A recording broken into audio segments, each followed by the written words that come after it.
the reason we have Jer on. We're going to talk about this new NBA playoff format that I know it's shocking. The NBA has a new playoff format every week. It seems like. Literally.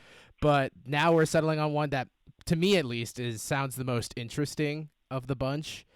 It is, for those, it's ironic we just talked about Bundesliga soccer because it basically is what the Champions League format is for soccer, where they're going to have group stages and they're going to do 5 groups of 4 teams.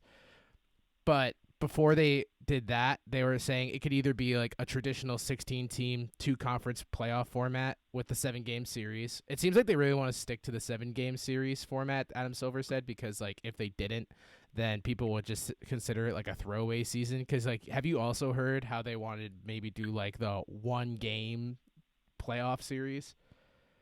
I saw stuff about that. I was not interested in that one at all. That one was not something I want to see because the 7-game or at least 5-game just gets that like more competition. It's not like a one and done sort of thing. We've always seen with the NBA that a playoff series can flop instantly just over like a span of 3 games or 7. Yeah, 7 would be it's like the best one. You're telling me that the Bucks versus the Magic wasn't going to be decided in 7? I don't know. I think the Magic could have at least taken them to at least a 5-game series. There would have been that sneaky Game 4 where the Magic push back and defend their season with honor. Yep, and then they just get blown out by 30 the next game. They'll like have Terrence Ross drops 30. Is Terrence Ross diving into the pool of youth? That's what Windhorst will discuss on ESPN. And so as regards for this soccer style approach, they're going to have like pool play basically, a World Cup style format having been presented as an option to league GMs, as Adrian Wojnarowski and Zach Lowe of ESPN have said. Zach Lowe has stated that the league's GM survey included a pool play option that featured somewhere between 16 current playoff teams and the full body of 30 playoff team or of NBA teams, which just sounds absolutely stupid. Teams would be divided into a certain number of groups and face each member of their group the same amount of times. The total number of pool games have not yet been specified. All of these would be branded as playoff games.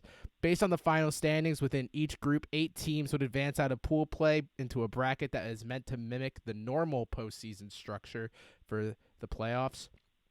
And the thing that really intrigued me about this idea that was leaked by the Ringer is that the idea is being also floated with this format that the 4 top tier teams, which would be the Bucks, Lakers, Clippers, and Raptors, would hold a draft to select their opponents in their group stage. Ooh. So this would prevent what they believe to be no group of death, which in soccer is like when 4 very good teams are put into the group. Because it's usually that there's like 2 really good teams and then 2 like the champion of the Croatian League and the champion of like, I don't know, China's Republic, which are not good teams. No.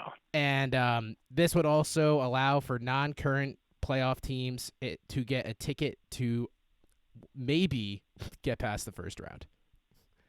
Yeah, that's what I was thinking with this group stage idea, because like you have teams that are like just on like the brink of an 8th seed that may be able to get pulled up if they're doing a 20 like team seeding wise. And those bottom like 4 teams would be like just random teams that are like below the 8th seed, and that would help out them, like the youth of that team. Because if Memphis was to fall below Portland, because Memphis is the 8th seed, they would still like normal playoffs. Obviously, they wouldn't be in, but with the group stage, Memphis would have a chance to somehow make it past. Like those Cinderella teams are way more prominent in this group stage idea, I feel like. Yeah, and just before this podcast is getting recorded, it was brought up that they also are considering the idea that if they did do this format, that they would let the 9th, 10th, 11th, and 12th seed in the West fight for the 2 spots to be in this group stage format, which, for those who don't know, that would be the Grizzlies, the Blazers, the Pelicans, the Kings, and the Spurs.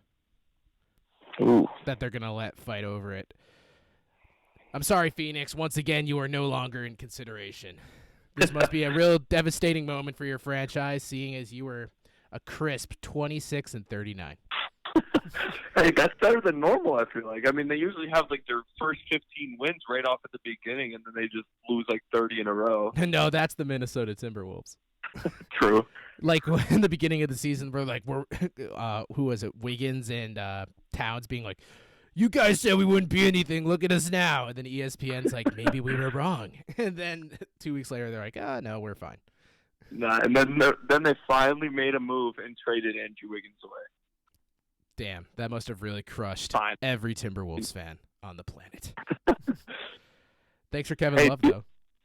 Do you think the Timberwolves will be better now with D'Angelo Russell instead of Wiggins, or do you think they're still going to be just not good? Well, looking at how they were right before the coronavirus shut down the season, they in their last 10 games were 3-7. Wasn't Towns like in and out of games though? Yeah, I mean, at the same time, Him and D'Lo. that team is just, I don't see many great players on it outside of Russell and Towns. Yeah. Don't get me wrong, I'm a huge Gorgie Dang guy. Always have been. Oh my gosh, that man's a beast. Did you know that like Gorgie Dang apparently has like some of the most games played in Timberwolves history? He's like third. Really? Yeah. I've not seen that one. So hey, he's loyal. I would be loyal too. Have you seen the money they're paying Gorgie Dang? It's like $14 million a year, and they can't get rid of him. Every Bleacher Report mock trade is like the Timberwolves unload Gorgie Dang finally. Yeah, no, I don't know if anyone wants him, to be honest. Oh man, a center that doesn't belong in the league anymore, that can't shoot. Awesome. Here's our second round pick in 2026. We'll finally take him from you. Psych. And then, so what teams do you feel like would benefit from this format the most? I was thinking, I mean, the top seed teams, I feel like obviously would benefit from it because, I mean, they're not going to have to face, they'll have to face only like one or two good teams in their, or decent teams in their groups.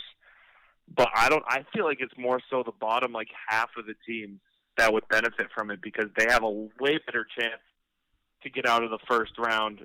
Like this group stage is basically replacing first round because it goes straight into the second round, which is the same amount of, it's like basically the same. But the group stage would be like the bottom half of those teams are gonna not have to play against the number one seed for a 7-game series. Like they get to only play them twice, as what the group stage format they said it would be, like play each team twice or something like that. Mm-hmm. And you'd play all like the other decent teams, and they'd have a way better chance against them than they would against, let's say, the Bucks, Lakers, Clippers, or Raptors. So I definitely think it's the bottom like half of the teams.